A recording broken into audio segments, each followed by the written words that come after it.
আজকে সারা বাংলা জুড়ে, সারা ভারতবর্ষ জুড়ে এই যে এনআরসি সার হচ্ছে, আমরা সকলেই জানি।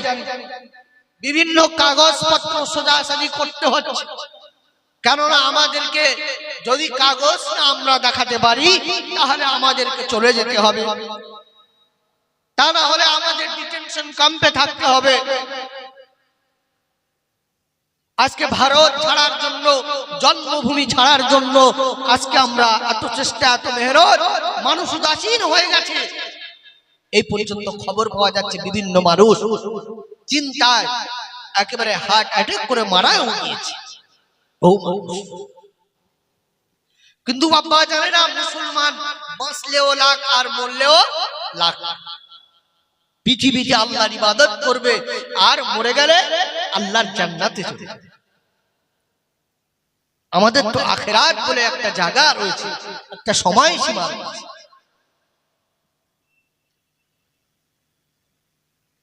কিন্তু আজকে সারা ভারত জুড়ে আমরা দেখতে পাচ্ছি মানুষ উদাসীন হয়ে গেছে, মানুষ সত্যিকারে পেরেশান হয়ে আছে। কাগজ সোজা করতে হবে।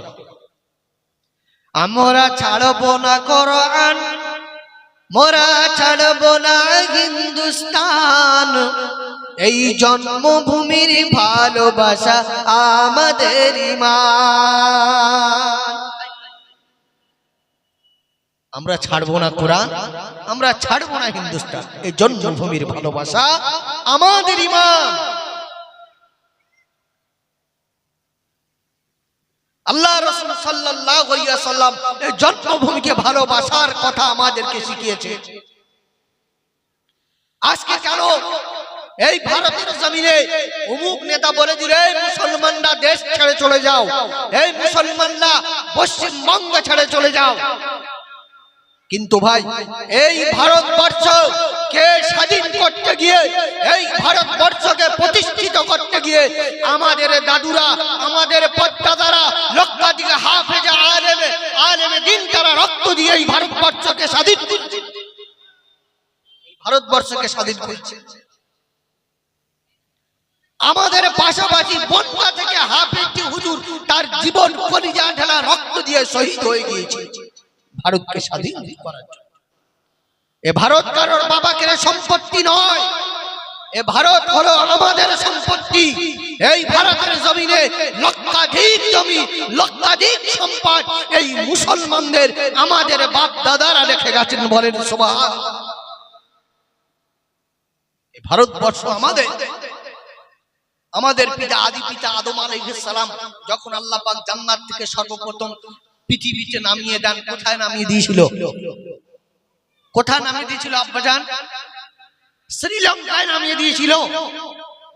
এখন টুকরা টুকরা হয়ে গেছে ভারত, তখন একেবারে একত্রিত ছিল এশিয়া মহাদেশ, আর সেই ভারতের জমিনের মধ্যেই ছিল শ্রীলঙ্কা। আর সেই শ্রীলঙ্কার মধ্যে যখন পৃথিবীতে কোনো মানুষ ছিল না, শুধুমাত্র একটাই মানুষ ছিল, সেই একটাই মানুষ হলো আমাদের আদি পিতা, আমাদের বাবা আদম আলাইহিস সালাতু ওয়াস সালাম। জোরে বলেন সুবহানাল্লাহ। আমাদের আদি পিতার জায়গা, আদি পিতার সম্পদ এই ভারতের জমিনে তিনি সর্বপ্রথম সারা বিশ্বের প্রথম মানব হিসাবে সাল্লাম তিনি পার গেছেন। আজকে তোমরা আমাদেরকে গণতন্ত্র শেখাতে আসো, আজকে তোমরা আমাদের গণতন্ত্র শেখাতে আসো। গণতন্ত্র কাকে বলে? গণতন্ত্রের জনক হলো জনাবে মুহাম্মদুর রাসূলুল্লাহ সাল্লাল্লাহু আলাইহি ওয়াসাল্লাম।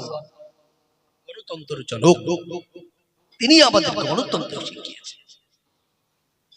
আমরা শিখ, ঈসাই, হিন্দু, মুসলিম সমস্ত ধর্মের সমন্বয় মানুষ, আমরা এই ভারতবর্ষে বসবাস করি। সবাই আমরা ভারতে মিলেঝুলে বসবাস করি। আমরা দাঙ্গা হাঙ্গামা, এই বিভিন্ন রকম মারামারি সব আমরা চাই না, আমরা চাই শান্তি। ইসলাম হলো শান্তি। আর এই শান্তি প্রতিষ্ঠিত করতে গিয়ে প্রিয় নবী সাল্লাল্লাহু আলাইহি ওয়াসাল্লাম এবং তার সাহাবায়ে কেরামরা রক্ত দিয়েছে, কলিজা একেবারে ছিঁড়ে নিজেদের রক্ত দিয়ে এই পৃথিবীকে লাল রঞ্জিত করে দিয়েছে। আজও ইতিহাসের পাতায় সোনার অক্ষরে লেখা রয়েছে। আজ লেখা আছে। ভালো কাজ করলে, হক পথে চললে এই পৃথিবীতে মানুষ বাধা দেবে না দেবে? বাধা দেবে?